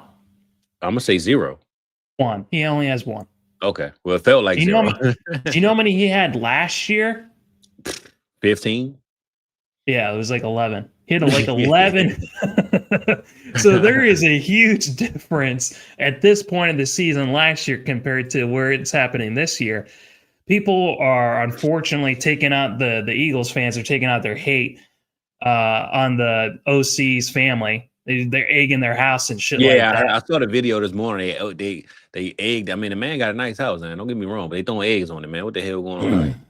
That's just what Philly fans are. They're the most disgusting breed of human beings out there is freaking Eagles fans and shit like that. I can't stand Philly fans. I give them that much. Yeah, they could have cooked them up. Here's some cheesesteaks. No, they didn't do that. Can't stand that shit. But here's the thing. The Eagles offense is just not the same. They're missing a lot of key members on the offensive line. It's just not going to be the same, Fizz. Even if you do get AJ Brown the ball, they need to be able to run the ball. That's the key to winning, in the modern NFL day is just play with defense and play with the running game because it's just not going to happen just through the passing. AJ Brown, Devontae Smith, you can do the best that you can. It's not going to be enough because here's the thing. This is the crazy thing that the Chicago Bears were able to do. Did you see how many rushing yards they put on this defense? I didn't see the total, but I watched the game in total, and they were running that wheel, bro. They were just they 281 yards, Fist. 281 yards rushing, 2 touchdowns. I believe that is the second most in a Vic Fangio defense, or maybe the most Vic Fangio has ever given up as a defensive coordinator, Fizz. When you have 281 yards rushing, that doesn't seem possible against this defense, Fizz. That's what this Eagles team is. It's all about defense. And to be able to limit them to only 15 points, to be able to rush like that was the most impressive thing that I think Ben Johnson's been able to do all season, is just run down the Eagles' throat like that. Took away their souls. You want to know what's so crazy? Because my brother, who's an Eagles fan, brought this up. He said, A.J. Brown screaming about the ball a lot, right? He want the ball.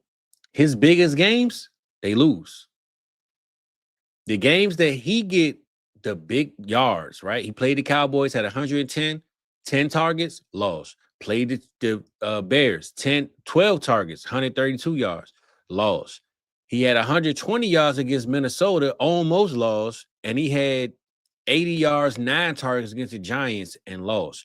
All the other games, he barely scratched 100 yards. So it seems like when the A.J. Brown says, I need the ball, and they force feed him, they don't win. That's not the formula to winning games in Philly. And it looks like to me, they don't have the identity to say, AJ, listen, we can't win like this. We have to do it another way. Because Saquon Barkley right now, bro, to go from 11 or 12 100-yard games to having 1. And I get the cries and the offensive line hurt and this and that. Bro, listen, man, you got Saquon Barkley who had absolutely no offensive line or no weapons in New York putting up 1,000-yard seasons. He can do whatever he wants in Philly. This team just doesn't have a motive or a motor to even run right now out there in I don't think AJ Brown this season though has been saying get me the ball. What he's been saying this entire time is that the offense doesn't look right. He hasn't even made it necessarily about himself. He's been saying this offense doesn't look right, and he's right. Like the offense doesn't look right. He is right. He is right.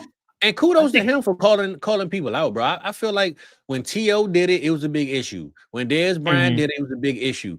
A.J. Brown do it, it's a big issue. But somebody need to say it. Man, I'm not going to keep showing up to work knowing that this ain't right and y'all ain't fixing it. I'm going to speak my mind and say, fix it. That's what he doing. Because right now, bro, they got 5-6 Pro Bowlers on this team. They got a Super Bowl championship roster. And you can't put up more than 15 points against Chicago Bears at home. Come on, man.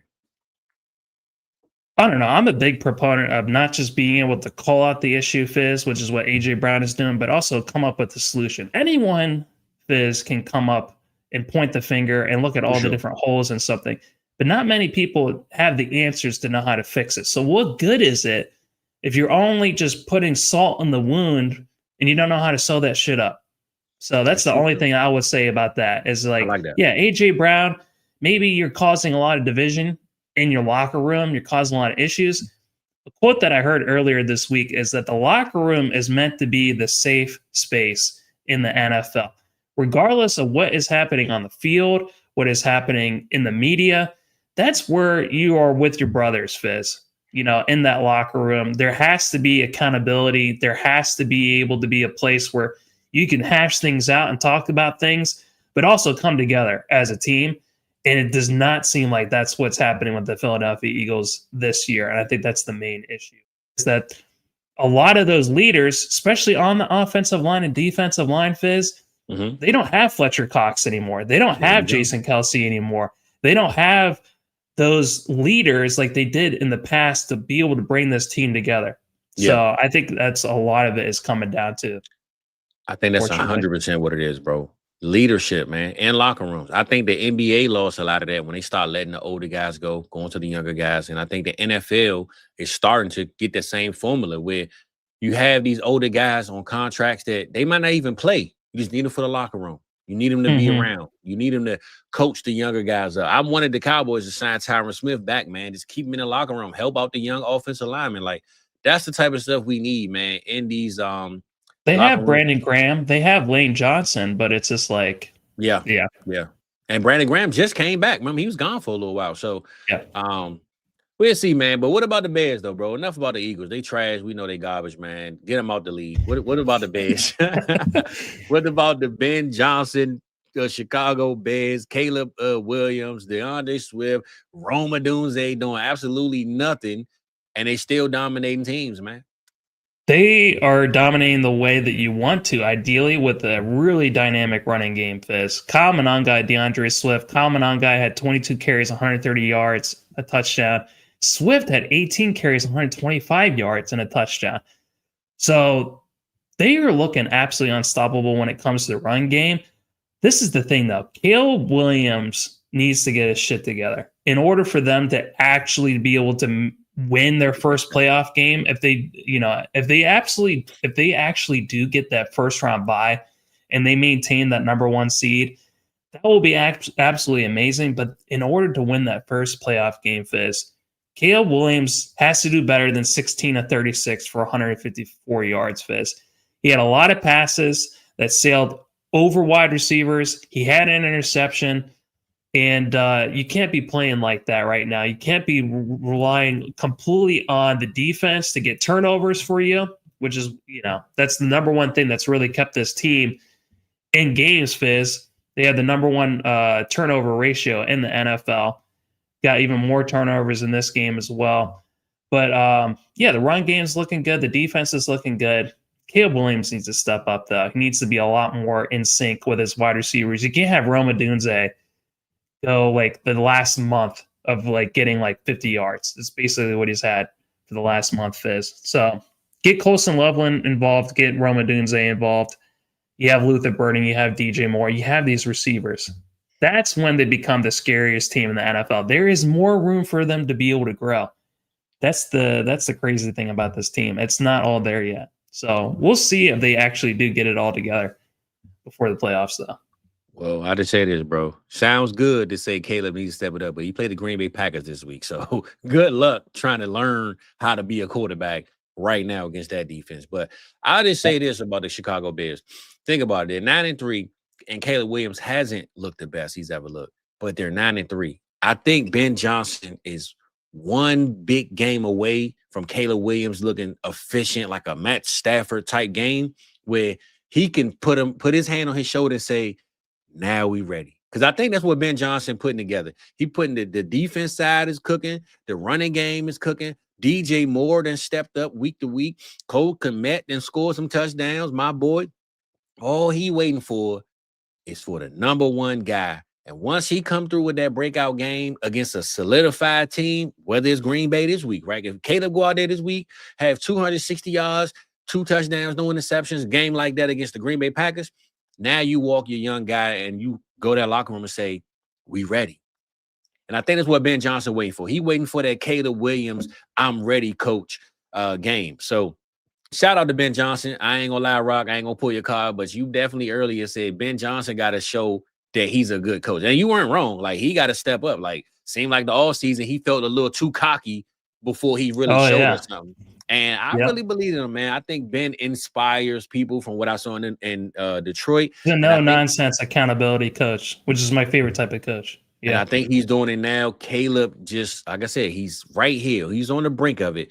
Once he has that one game, I'm not saying you hype him up and say he's the best, but you let him know, that's all I've been waiting for, Caleb. Now let's build on it. That's it. And I think Ben waiting on that. And for them to be the number one team when I kind of picked them as a wild card, but still making the playoffs, hey, man, that's a big thing, man, to be in the NFC North and being over the Detroit Lions and the Green Bay Packers, who looked dominant all last year coming into the season. Fizz, you know the last time the Bears had 2 100-yard rushers in a single game? Shit, man. You got me thinking about a very famous year. It's a very famous year for the Chicago Bears. This ain't the Devin Hester year in the Super Bowl year, was it? Against the Colts? Is that year? No, it's 1985. Oh, okay. 85 Bears, yeah. Damn, I ain't want to go back that far. I was trying to think of, because you had me thinking about the year. Like, hold on, who was the running back? I know my boy, was it Julius Jones? Which Jones was it? Because Dallas had one of the Jones brothers, and the other one was in Chicago. I'm trying to think which one they had. I'll have to look up. Bears. Yeah, look that up, bro. We had Julius Jones, and they had the other Jones. That was the year they went to the Super Bowl. I was trying to give it to him, but I don't remember who the backup was that year, though. It gave me the 1986 Walter Payton and Matsui. Let me look at whatever year they had. When they went to the Super Bowl, bro, they had the Jones brother. They both were brothers. We had Felix Jones. I want to say Dallas had Felix Jones. Chicago Thomas Jones and Cedric Benson. Thomas Jones, Cedric Benson. That was the year they went to the Super Bowl? 2007. Damn, maybe his name was Tom. I thought it was Julius Jones. Maybe I'm tripping, bro. I know we had Felix Jones. I thought his brother played in Chicago at running back. Maybe I'm bugging. I don't know. Yeah, okay. All right, there we go. Well, it's all good. Either way, Chicago Bears are the number one team. They knocked Philadelphia down. Philly is on a hot, cold streak right now. Can you imagine being the Lions fans right now, seeing Ben Johnson not just go into your division, not just have success, but be the number one team in the NFC while your team might miss the playoffs? It's tough. That's tough with like 3 G's, Fizz. That hurt. That's really tough. Yeah, that hurt, bro. That hurt, man. Especially, and he's in the division. It's not like he went across the water to a whole different region. He's in the division, bro. He's right up the street. Ben Johnson looks like, I mean, not just with that fire football right behind his head. He is scary, dude. Remember we were worried for Caleb Williams and his mental health during the offseason? That's the one thing I've heard about what a really good coach does. You know what they do to a quarterback, Fizz? They rattle them and they break them to see if they survive. Exactly. Because if you can survive what I'm about to put you through, the games are going to be easy to you. So, and it helps the quarterback, bro, because now when the coach leaves, if he leaves, this quarterback he's built forever. He's dominant. Baker Mayfield is a prime example of this, bro. He's been through the fire everywhere he went, and nowhere. I think Baker Mayfield could turn around the Las Vegas Raiders right now, to be honest, bro. I think you put Baker anywhere, he's so mentally. I've been through this before. What I need to do, like that's what I think he want Caleb to be. Shout out to Bears. They are here. They back. Rock, man. Listen, anything you want to close out with, bro? We went an hour 40 in, man. NFC, AFC. We went through a couple of games. Any news? Any games that we missed that you want to briefly, talk about? No, I think we talked about all the most important games, Fizz. These are the ones that I really wanted to discuss with you. I think we had a great discussion. And I guess the last thing maybe I want to ask you, Fizz. Mm-hmm. These hot and cold teams. The hot teams, the Texans and Cowboys. Cold teams, Colts, Bucks, Lions. Which of the hot teams do you think will make the playoffs? Which of the cold teams do you think are going to get knocked out of the playoffs? Or maybe none of them. Maybe the Texans, Cowboys don't make it. Maybe the Colts, Bucks, Lions, maybe they don't get kicked out. Well, the Lions are on the outside. But I think schedule-wise, the Texans and the Cowboys have a green light to make it. I think the Texans have a better chance of making it, though. I think the Cowboys literally have to win out. Texans could maybe lose one and still make it. But I think the Cowboys, if they don't win every game going forward, and Rob, I'm going to be honest, they can win every game going forward and still not make it. That's how good the NFC is right now. So I'm going to say the Texans have the advantage between the hot teams. And the cold team, I think Tampa Bay, Carolina is on their heels, bro. They are literally right there. And if Tampa lose one game that ain't supposed to lose, it could be over with. So they have the same record, Fizz. Panthers is 7-6. The Buccaneers are 7-5. Yeah, and I think Tampa they're the easiest team for me to say that can miss the playoffs, and Carolina make it. So they are getting Mike Evans back. They are getting Bucky Irving back. He just came back this past week, so they are starting to get healthy at the time they absolutely need to. Chris Godwin, I think, may also be coming back as well. Their playoff probability is 85%, Fizz.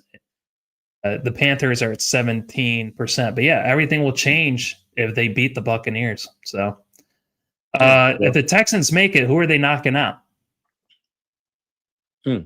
I would have said the Jazz a couple weeks ago, but it looked like the Jazz got it. The Chargers? I would say say the Colts Chargers. or the Bills? Okay. Chargers, bro. I think the Chargers losing the offensive line. Justin Herbert, fractured hand, who had surgery this morning. Yeah. He's one hit away from missing the rest of the season, bro. I think the Chargers might unfortunately miss out. Yeah, I can't believe they're 8-4, Fizz. Bro, they all the injuries 8-4 in the league. Yeah, it's ugly. Amari Hampton ain't played in like 7 weeks. Like it's ugly out there. The only other team that's uglier in the playoffs right now is the Baltimore Ravens at 6-6. You talk about real ugly, Fizz. It doesn't get any. Let's go, LJ. Let's go, Lamar. I say this, to me, I'm here in Washington, in Maryland. I just want to remind the Commanders fan. Listen, Rock, I watched that game Monday night. Hell of a game. It's okay to lose that game. If you would have beat the Broncos, what difference would it have made? It would have made no damn difference. All you want to do is see your team compete. The Washington Commanders are done this year. It's okay to chalk it up and say it's over with. But what Mariota has shown me, Rock, that he should be re-signed as Jay Daniels back up next year, unless they have a younger guy, maybe a Justin Fields or something. I don't know. But Mariota seems to have this team locked in. Whenever Jay Daniels gets hurt, he can handle the offensive calls. He has a veteran presence. And yes, they lost the game, but that is a win in my book when I look at how they lost, because they competed back and forth, tooth and nail with the Denver Broncos, one of the best defenses in the AFC, and walked them down and lost on the 2-point conversion at the 1-yard line. So you ask me, the Commanders need to go ahead and take their ass home and go to bed. But stop crying. Bro, I had so many people in my timeline that I know personally. Man, we some trash. How we lose? You shouldn't have won. What are you talking about? You should have won anyway. Just be glad that you were there, man. What are you talking about, man? Man, look at John Wall trying to come in and kill him. I'm just saying, John, man. Look, I know I get it, baby. I'm a Cowboys fan. I get it. I'm just keeping it real and saying, as a Commanders fan, Rock, you can't expect them to go to playoffs with this team anyway. Accept the loss, but you lose the way you lose, you can tap yourself on the shoulder and say, hey, we got a chance, like next year maybe. But I'm just tired of hearing about how they shouldn't have lost this game, Rock. You shouldn't even have been in the game. Fizz, so their record, just so everyone knows, Commanders' record is 3-9. You know who's also 3-9, Fizz? Who? Browns. You know, it's also 3-9. The Jets. But they are mad that they losing games. I don't understand it. Just be glad. Be glad record-wise that you lost, but you don't want to lose. We've already talked about this earlier in the season. They thought they were a win-now team. They got real old. They gave away all their draft picks. I think they're fucked. All right? It's going to take them multiple years to be able to get out of the hole that they'd be able to dig themselves into. It's the complete opposite of what the Panthers have done. Yeah, that's true. That's true. Well, they got the most money next year, and most of that's because the old players that they signed on 1-year deals won't be there. So yeah, but you can't have a mercenary-led team, Fizz, with all these free agents. You need to have the homegrown talent. That's the problem the Falcons are also going into, too. It's also the problem the Raiders have run into. All these teams that think that they're hot shit, oh, yeah, we can win right now. I don't think so.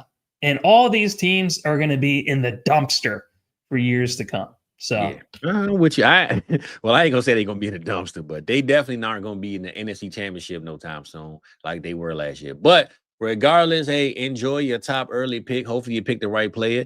Until next time, baby, we are the right players. All right, make sure you tap in with us, and we the number one picks. Ain't no question about that. Shout out my boy John Wall. Shout out my boy Connor in the building. Who else we got? My boy Big E up in here. Dynasty Jacks. Jake was in here. Geist was up in here, man. Everybody. Scribbles. What up, Scribbles, man? I hollered at you earlier. But hey, man. It's all good, man. It is the cook up, baby. And we're gonna head up out of here. My boy got a little bit of you got some words for us, Rob? Always, Fizz. I always got some words of wisdom. All right, well, drop it, baby. I got my therapy session at 12 because I'm letting know y'all stressing me the hell out. All right, y'all stress me out, baby. Go ahead, Rob. Hook it up so we can get up out of here, big dog. All right, so my words of wisdom this week, Fizz. There are going to be people that we come across who adamantly disagree with us. Do not try to argue with them. Do not try to change the minds of those people who are dug in, Fizz. Best thing you can do is listen to them. Listen to them, ask them questions, because if you can't change their mind, Fizz, at least you can make them feel like they're heard. And that's my word of wisdom this week. Sometimes we got to listen, baby. All right, I'm learning that as we speak. I'm glad you brought that up. I'm learning to just listen. So I appreciate them words, my brother. I'm going to use that in my own life. So, hey, man, shout out to you. Shout out to me. Shout out to us. And South Harmon vibes, baby. Don't forget to like and subscribe. We got some new shorts dropping, the new content. If you missed it, the RB valuable sales, the highs, the lows, the buys, the sales, all that good stuff. Check out the old videos if y'all didn't see them. Hit them notifications. And in case you go through the timeline and you see the shorts and you ain't liked it, don't forget to like old videos too, man. We appreciate all the thumbs up and even the thumbs down. I ain't mad at it either, baby. Just make sure you check it out. All right. So shout out to the audience, man. Shout out to the crew. We appreciate y'all being here this week.